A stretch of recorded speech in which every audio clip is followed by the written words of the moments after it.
Hi, I'm Marilyn Smith, and welcome to In the Kitchen with Diabetes Canada, brought to you and presented by Manulife. Okay, I'm a professional home economist and a cookbook author, and if you don't have peace, love, and fiber, what the heck is wrong with you?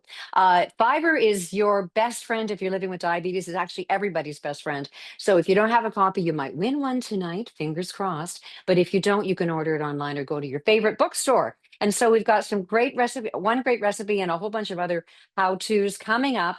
And I'm going to send it over. I'm going to keep you all waiting. And we're going to send it over to Katie Brunke. Take it away, Katie. Thanks, Marilyn. I did wear my Blue Jays blue today because I do hold out hope for tonight's game. um, yeah, we'll see how it shakes out.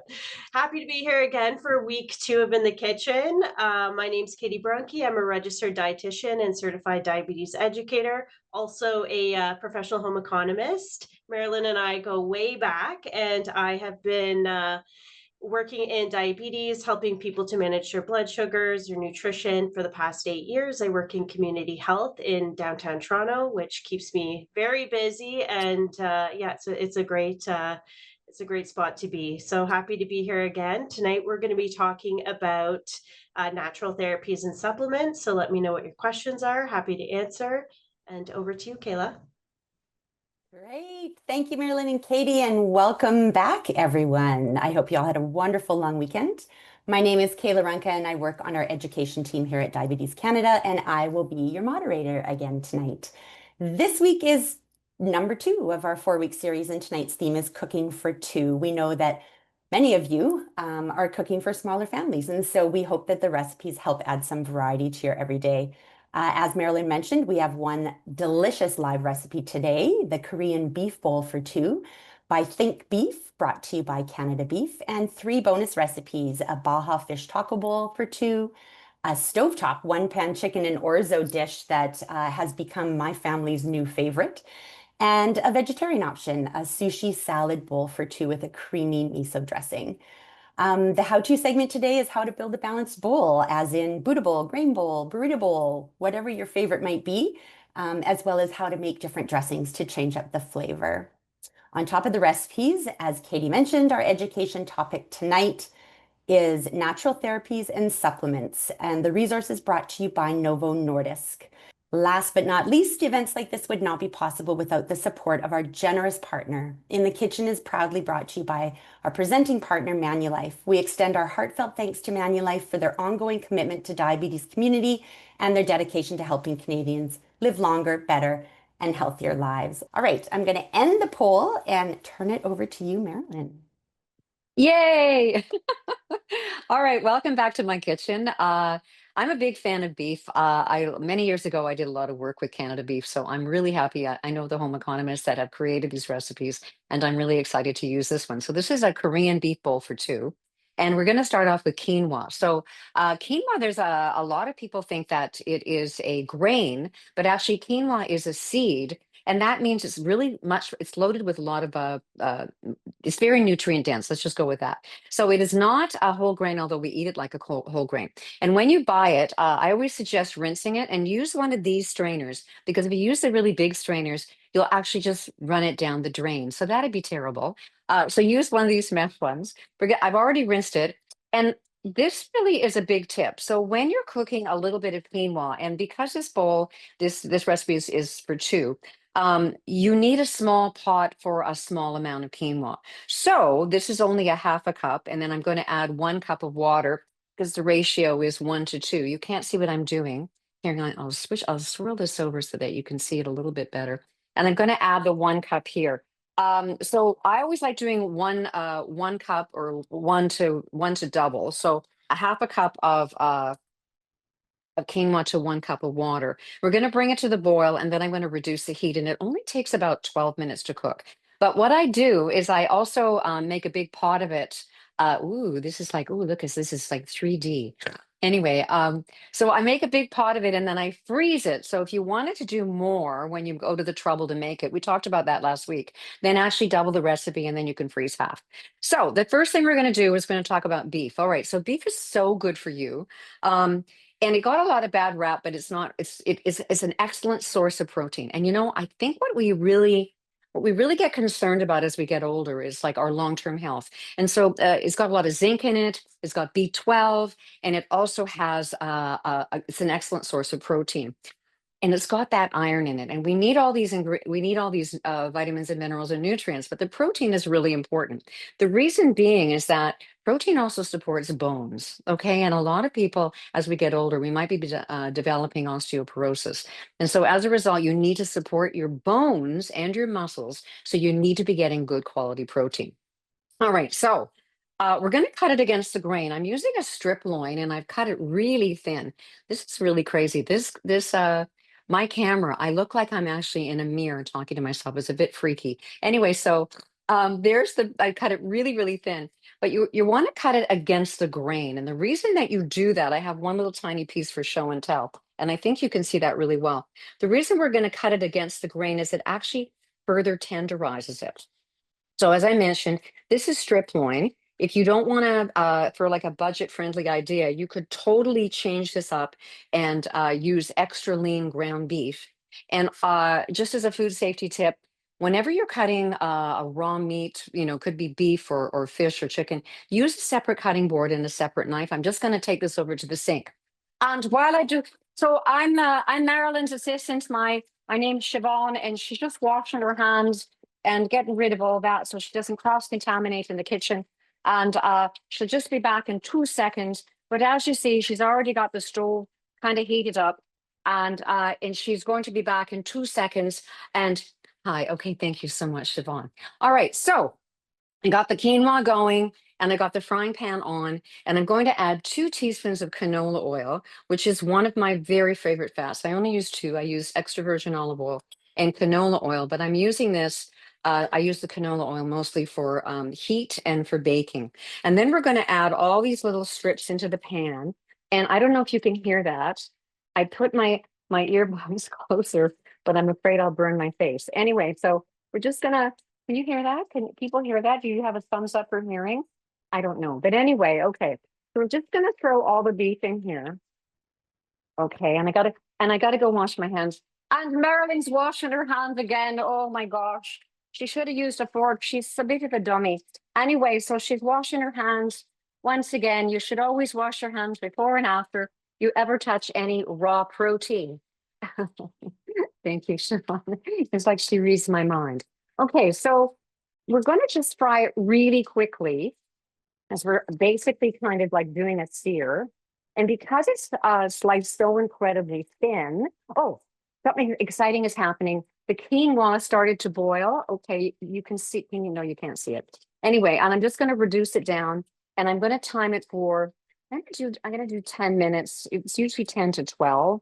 And but you want to check it just in case you got your heat too high or too low. And then at the same time, I'm going to use a flipper, and we're going to flip the meat over really quickly. So you're just kind of doing a brown.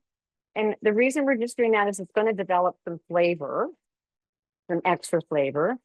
Yeah, and I just want to go back to the whole thing about protein and bone health. It really makes me really sad when, I see a lot of people go on crash diets. And when you go on a crash diet, not only do you lose muscle, but you actually lose bone. And there's been some theories as to why people develop osteoporosis. And it could be because when they were on sort of, crazy restricted diets, they lost a lot of bone and muscle mass. So make sure you're getting good quality protein like you get in beef. Now, when this is just like almost cooked, which is about a minute, I'm going to take it off. And Marilyn forgot to get a plate, so she's going to get one. And I'm back. Okay. Siobhan could be so annoying. Anyway, so I'm going to use both of these because I'm pretending that I'm a chef in a restaurant. Okay, so that's good enough. We'll just flip that piece over so there's no red, but perfect. And we're going to dump it into the plate, the pan, and then we're going to add shiitake. I'm going to take this over and I'll put it back in a second. I'm going to add shiitake mushrooms, and so I'm going to throw them into the pan. And let them cook for about 5 to 7 minutes. And just talk about a little bit about mushrooms for a second. So mushrooms are like a powerhouse as well. So this recipe, not only does it have all the big bang for the beef, we're also getting a lot of other healthy nutrients from mushrooms. Mushrooms are the only vegetable that contain vitamin D, which is really good as we get older, really important. But there's so many different kinds. So this is a cremini. When you buy them, make sure that you don't see these gills. I want to show you that because this means it's getting dry. So if you have one like looks like this in your fridge, use it right away. This is the shiitake. And the thing with the shiitake is that you want to make sure that you take the stem off because the stem is kind of wooden. So I take the stem off and I throw it into my freezer and then I use it for stock when I'm going to make soup. So I've only sliced the tops. And this one, oh my gosh, aren't these beautiful? These are oyster mushrooms and I got them at the farmer's market. They're so beautiful. So when I cook them, I just cut them off the base and then I just saute them in a little bit of oil and lots of garlic. So adding mushrooms to your diet, you're also adding, aside from the vitamin D, but you're also adding fiber.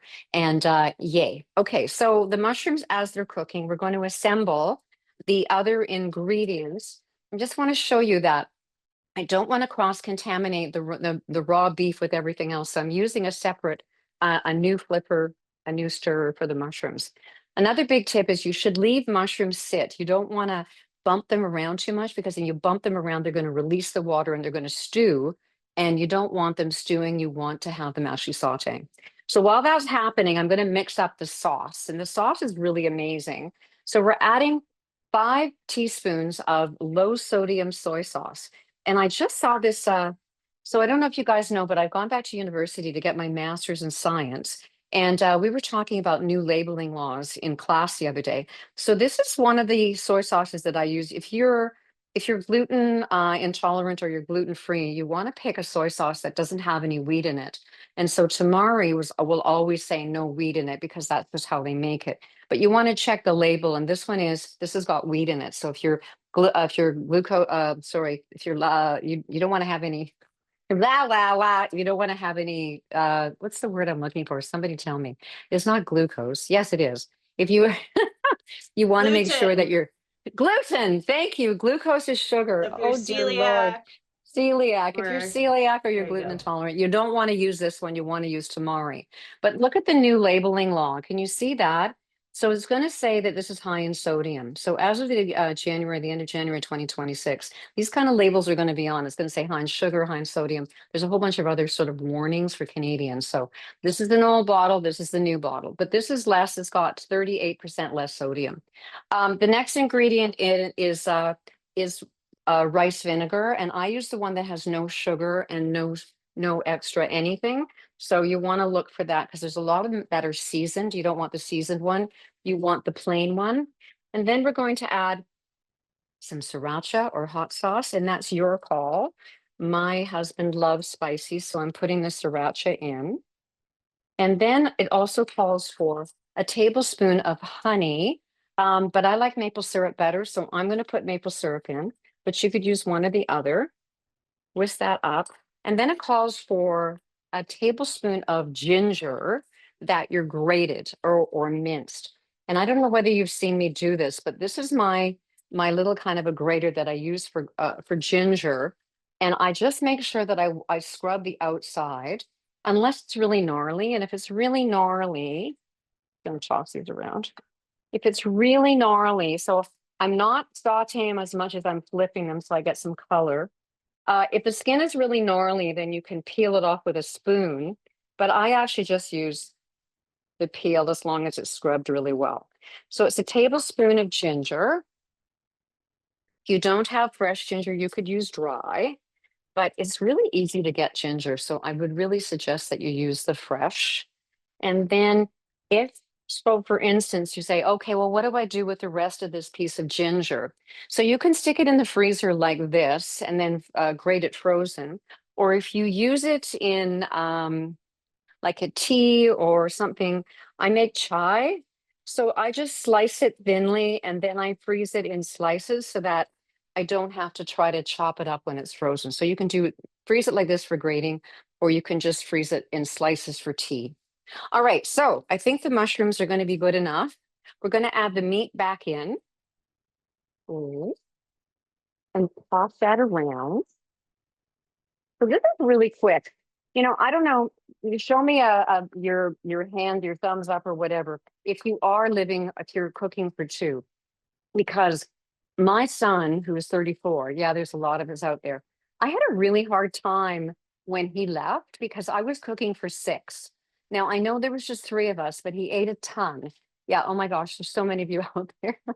And so it was a really hard transition to go from cooking for him, who was six, to going to cooking for two. And we would have leftovers for days, and that's not a bad thing. But after a while, it's like if I see another blah blah, I'm gonna. So anyway, I love that these recipes, and there's a couple more are just for two. So we're gonna put that in, and now we're going to do the little sauce. I'm gonna add it, pour it over top. And I actually think I know the home economist that created this recipe, and I think it's Emily. So if it was you, Emily, it's really good. It's now become my husband's favorite dish. All right, so we're gonna let that cook up, and while that's cooking, we're going to do our vegetables. So the quinoa's almost done. It's got 2 minutes. I'm gonna give it a little look-see, and I'm just gonna get Siobhan, I don't need your help right now. Thank you so much. Okay. Oh, she gave me the dirtiest look. Anyway, I'm just gonna take a boo at the quinoa, and here's how you check whole grains, pseudo grains. You just pick up the lid really quick. Okay, now I see a lot of people like picking the lid up and like looking around. And what's happening is that all the steam is evaporating. And so it takes a lot longer to kind of superheat again. So when you see the little holes in it, yep. So when you see the little holes in it, I'll hold it up now. There's a big hole because I stuck the fork in it. But can you see those little holes? That means that pretty much all the liquid is gone. So I'm going to turn that off, and then I'm going to fluff it. So by fluffing it, I'm redistributing the liquid so that it's not going to be all wet. All right. Now that's a really big tip when you're cooking any kind of whole grain. So you leave it. For me, I turn the gas off, and I'm just going to leave it on the stove for like until the rest of the stuff is done. So meanwhile, my beef is getting all beautifully combined with this gorgeous sauce. And I'm going to switch elements so that, hang on, I'm going to put this one on a little bit lower and this one on a little bit higher. And then I'm going to add some sesame oil to this pan. And I have a carrot, basically a cup of thinly sliced carrots. And I like to do them in the half moon because they look pretty. You could do them into sticks as well. And I have a zucchini. So it's a cup of each. This is about one entire carrot, like a bigger one. And this is kind of like almost a half of an average one. And I cut that in half too and did little tiny ones. And then we're going to add the sesame oil, which gives it a really lovely authentic taste. So I'm using a bigger pan for the vegetables because I want to saute them really quickly. I grew up in Vancouver, and my mom and dad had a beautiful vegetable garden, and my mom, she cooked the living heck out of all the vegetables. And so when I first found stir frying, I was like, this is what this tastes like. This is amazing. So we're going to cook them really quickly. My mom and dad would have a fit. They wouldn't be, for as far as they were concerned, they wouldn't be cooked enough. But hang on. Okay. And then I'm going to add the zucchini and toss that a bit, and that should be ready really, really quickly. All right. One little sidebar about sesame oil is if it'll last longer, and because you don't use it very often, you should store it in the refrigerator. Now, the other oils, your extra virgin olive oil and your canola oil, do not have to go in the fridge. You just have to use them within a certain period of time. So if you buy a great big bottle and you only use it once in a while, it's going to go bad fast. But sesame oil tends to go, for me, it goes bad. So it goes rancid. So I always store this in the fridge. Okay. And the next thing is that mushrooms, if you want to keep them longer, you should put them in a paper bag. So if you get them in the store in a paper bag, excellent. But if you buy them with the saran on top, take them out and put them in a paper bag, and they'll last exponentially longer. And do not put them in the vegetable drawer because there's humidity in the vegetable drawer, and humidity makes mushrooms go slimy. Okay, all right. So the beef one is really looking fabulous. And so is the vegetables, and we're almost ready to plate. How much time do I have, Kayla? Sorry, was on mute. A couple Oh, minutes. I'm good, hoping to perfect. have a lot of time with Katie today because we've got a whole bunch of questions in the Good. Q&A.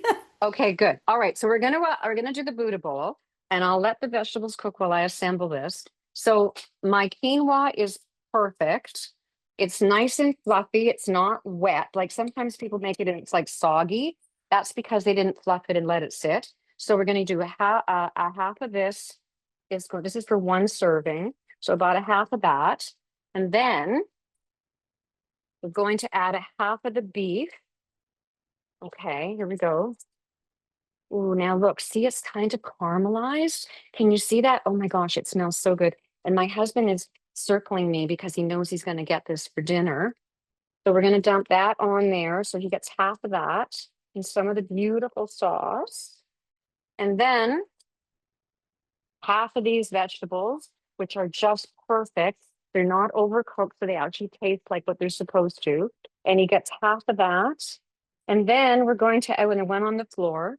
Nobody gets that one. We're going to add some sesame seeds for a topper. Sesame seeds have protein and wonderful, yummy minerals in them that you can't taste, but they're really good for you.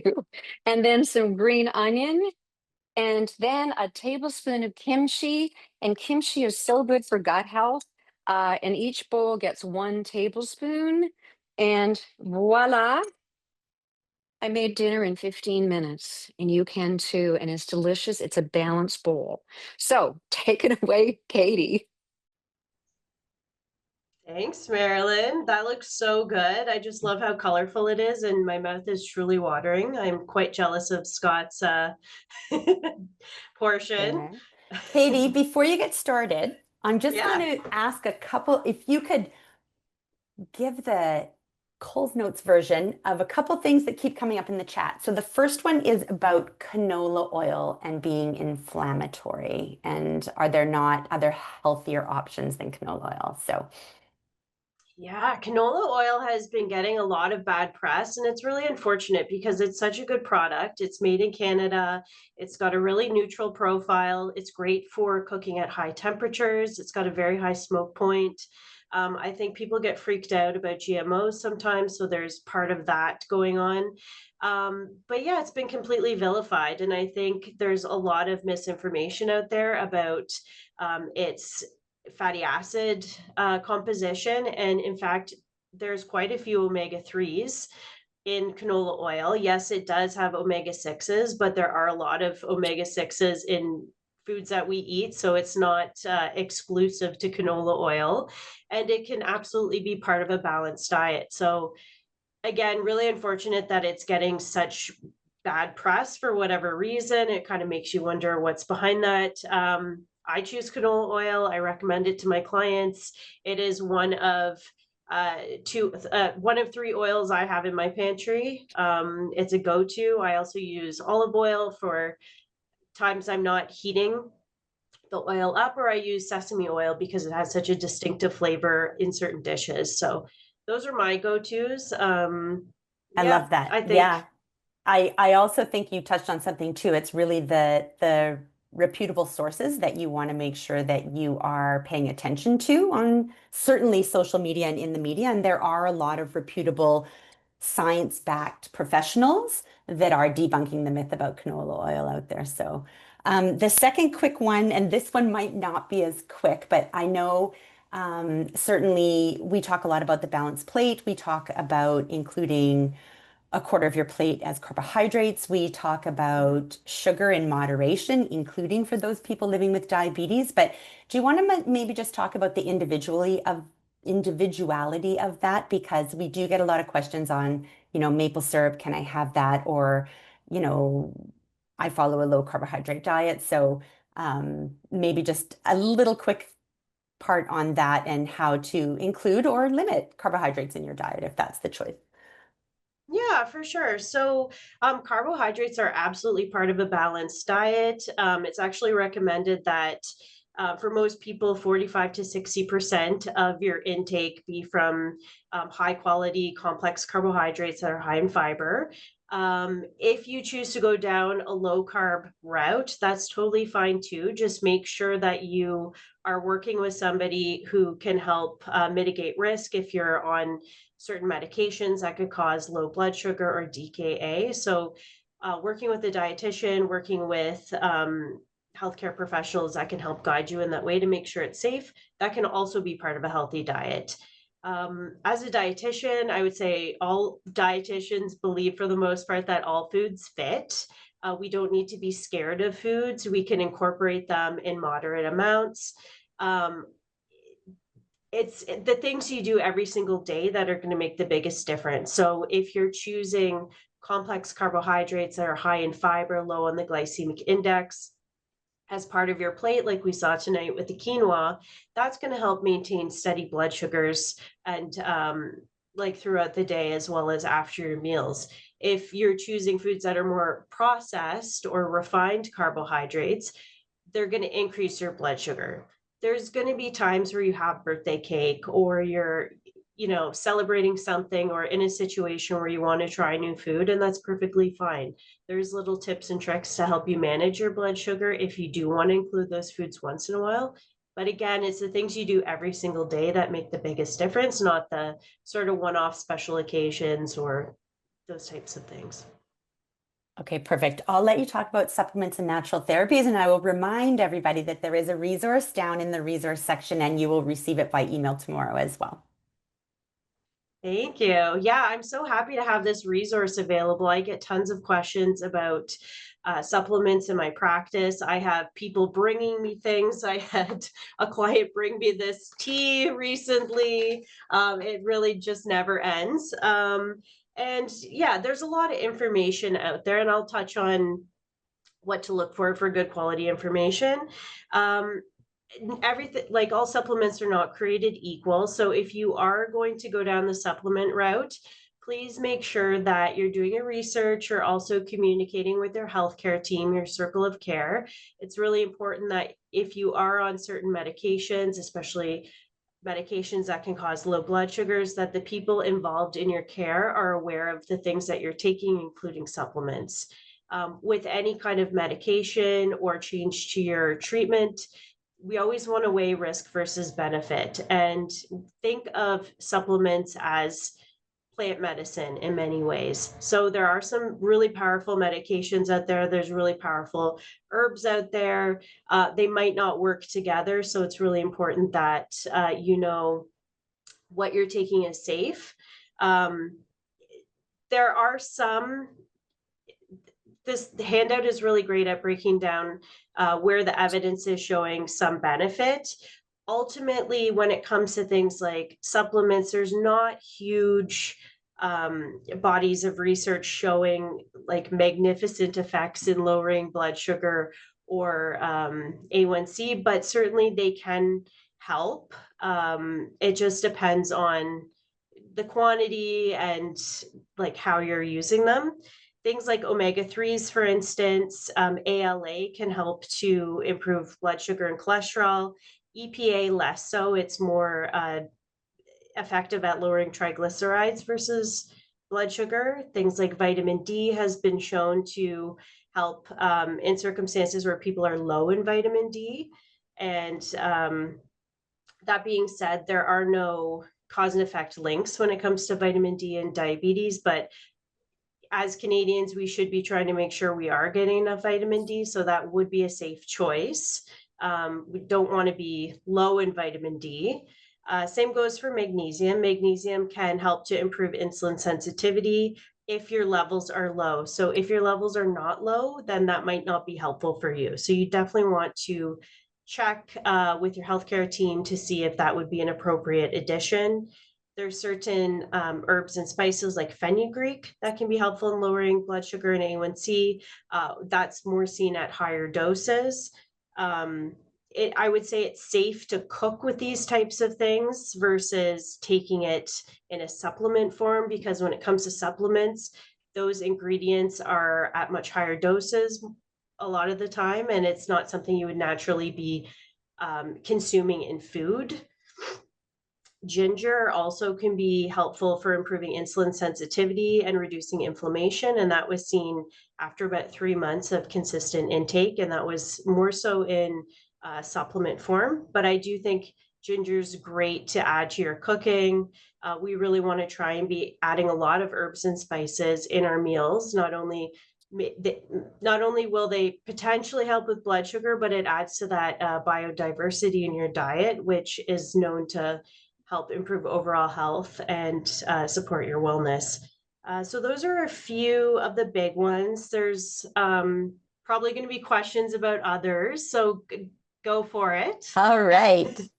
So I will start. So someone has asked, and I know this can sometimes be a sensitive topic, but I also know it's out there in social media a lot around natural supplements that might mimic the action of weight loss medications.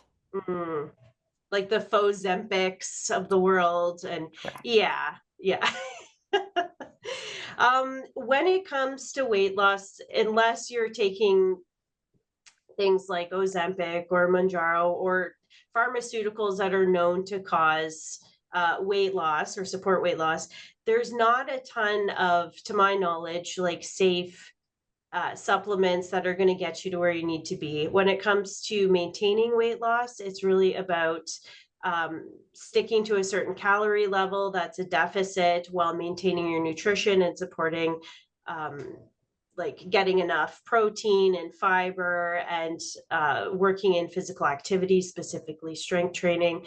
I don't think a supplement is going to get you the results that you see on Instagram or YouTube or things like that. And I think that also kind of brings us to good quality sources of information. Living with diabetes is really difficult, and it's no wonder that people are looking for ways to feel better or to support their blood sugars. But we got to be really careful about where we're looking at information. So there are some red flags. If you're finding somebody's promoting something that, and it's really sensationalized language that's being used, like here's a cure for diabetes, or here's the truth that nobody told you. They're playing on your emotions and are more than likely trying to sell you something that they're going to profit off of. So we do want to be looking at credible sources. We want to be going to places where you know that the information that's going to be presented is backed by scientific research and evidence. Diabetes Canada is fantastic. Health Canada, various government or universities, like it's all rigorously tested research that is going to be presented in a way that is clear and provable. If you're seeing things online that are more storytelling in nature, so perhaps they are anecdotal, or people saying this happened to me, and it's this long sort of sob story and then some miracle, chances are it's not a product that actually has much benefit to it. It's they're trying to sell you something.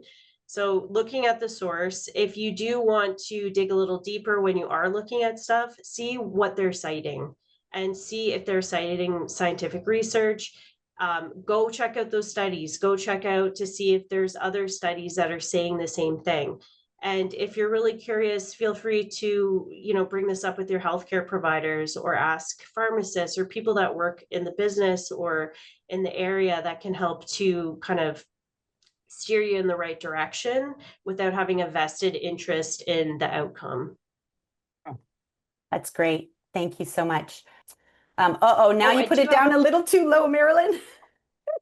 I have one more point I wanted to add. Go for it, Katie. That supplements can be helpful in conjunction to a healthy lifestyle. So what's really important is that you're eating a balanced diet, you're moving your body to the best of your ability, you're managing your stress, you're being mindful about getting enough sleep. You're taking your medications as prescribed, and if a supplement can help kind of fill a gap in a way, then that can be a good choice, but not to replace any of those other things. Here, here. That's my soapbox. Yes. No, I'm gonna get on it too. Okay, can I talk about salad dressing? Oh, now that's a good picture. Okay, you guys can see everything. All right. Okay, I'm going to show you three different Buddha bowls. And I eat like this all the time. So I roast a bunch of vegetables, once a week. I have leafy greens in my house all the time. And I have whole grains that I cook and freeze. And so that I can put a Buddha bowl or a dinner together like that. And I think part of the thing about, coping with our stressful lives is that, I got to make dinner too. And so dinner for two can be easy if you've done some prep ahead of time. Okay, so a Buddha bowl, it starts with a half a cup of grains, 3 ounces of protein, or about 3/4 of a cup of beans, and then 2 cups of vegetables. So that's basically the formula that goes into a Buddha bowl with a little bit. Sometimes you can do bells and whistles, like a little bit of toppings, but we're going to add the flavor by making a kick-ass salad dressing.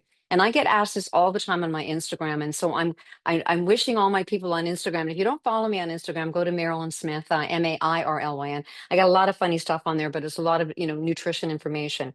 So the first thing is that the kind of oil that you pick matters. Okay. So if you want all the flavors of your salad dressing to have those flavors, canola oil would be your pick.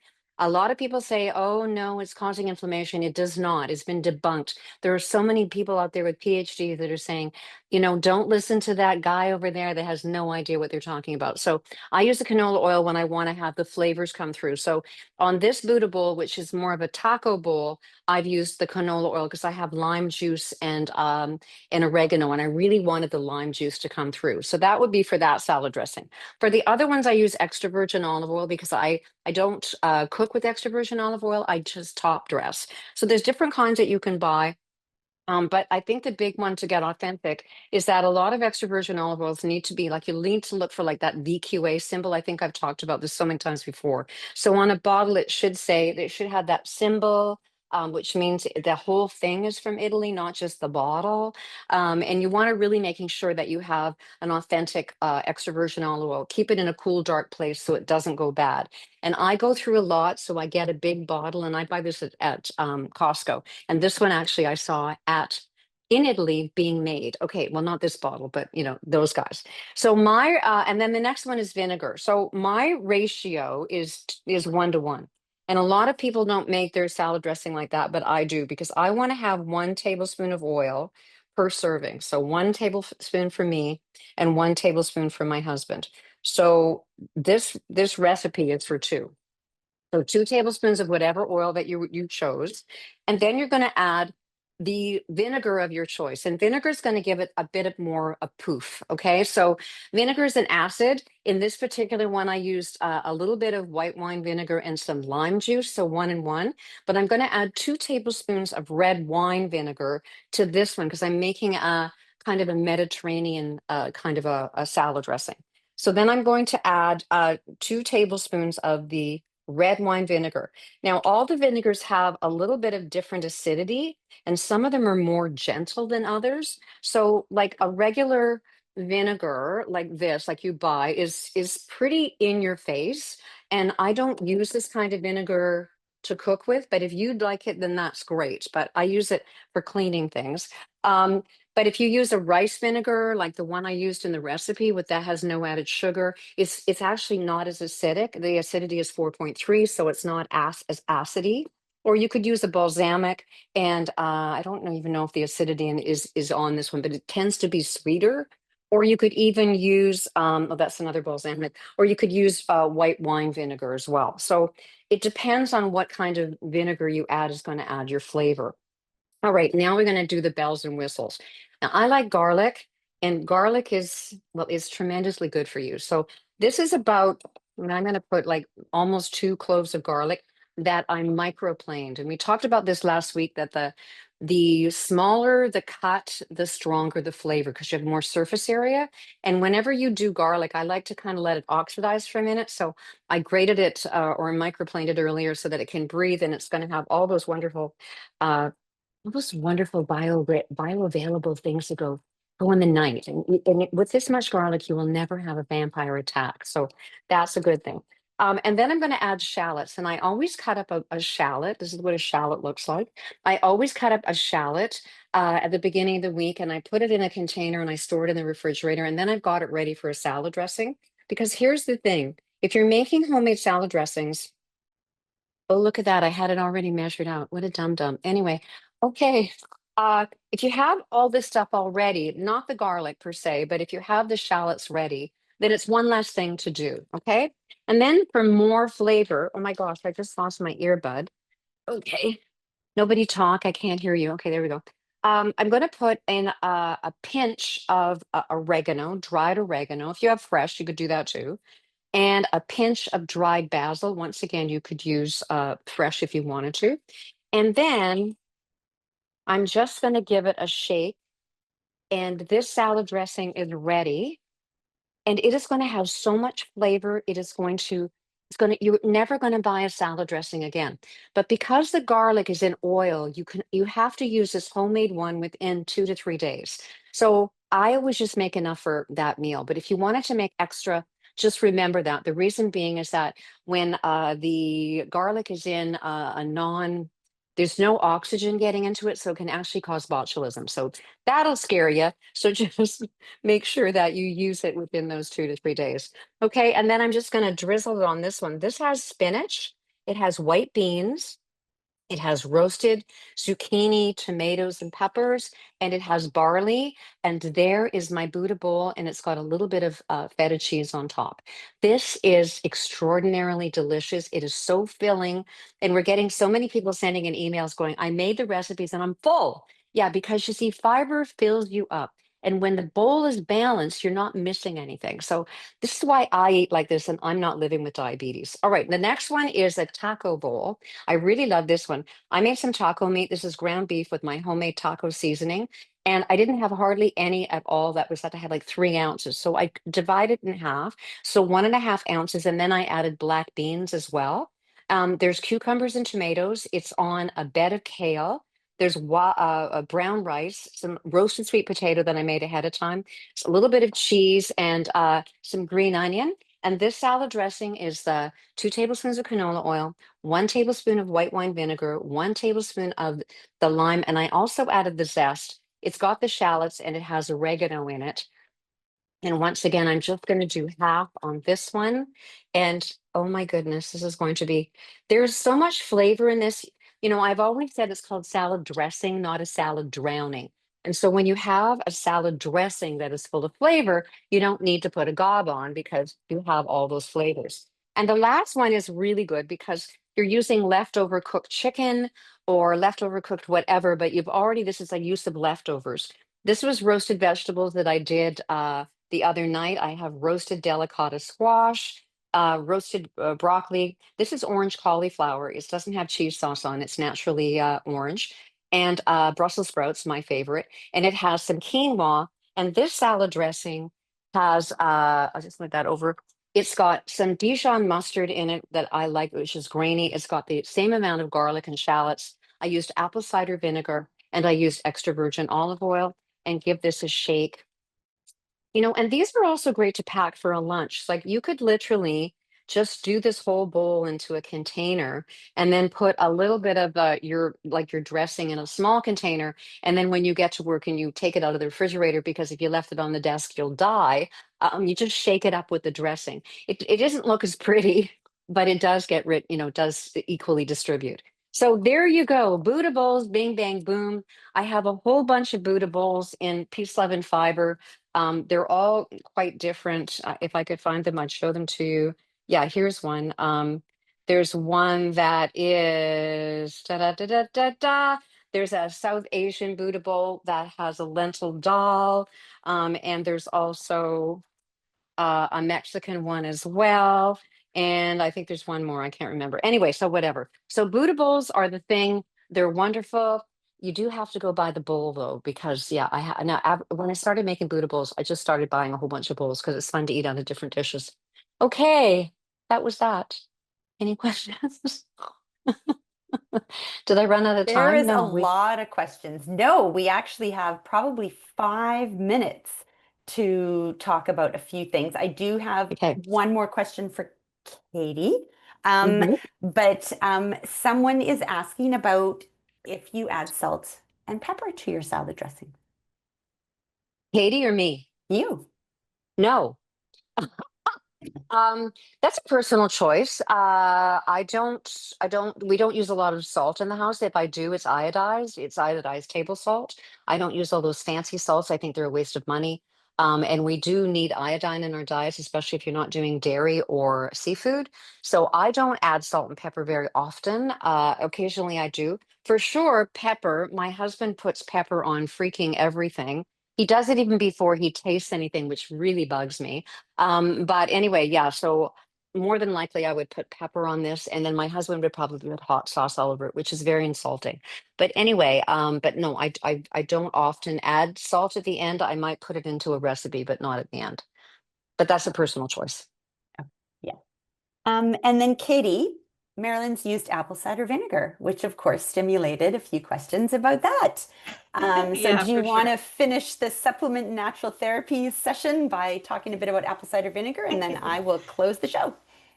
Yeah, absolutely. So, apple cider vinegar, there is some research to show that it can be helpful in lowering postprandial blood sugar. So, meaning that if you consume it when you are having a starchy meal, so we're talking 1 to 2 tablespoons, it can help to like I think potentially the mechanism of action is that it's slowing gastric emptying.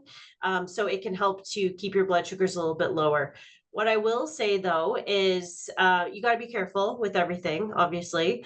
But apple cider vinegar, if you want to dilute it, if you're going to have it, because if you are just drinking it straight, it's really hard on your teeth enamel. If you're somebody that suffers from acid reflux, that might also be really triggering. So be mindful about that. But yeah, there is some research for sure. And I would Okay, say I would advise to take it like in salad dressing or things like that versus in pill form. right. And one more thing is that you buy one that there's the mother is in the bottom and give it a shake whenever you use it. So if you're getting an apple cider vinegar that's clear, it doesn't have the natural fermentation in there anymore. So buy one that's got the mother in the bottom. I love that. I love apple cider vinegar. Me All too. right. Well, that was great. I love that session, and I'm already excited for my lunch tomorrow, which will be a Buddha bowl. Um, but the flavors of the Korean beef bowl are amazing. I encourage everybody to go home and make that. One last thank you to Marilyn and Katie. We hope you'll join us next week, Wednesday next week, where our theme is actually one that came out loud and clear from the evaluations from last year, which is more recipes for soups and stews. So we have 3 really wonderful recipes for that next week, and we hope to see you then. Thank you and have a wonderful week.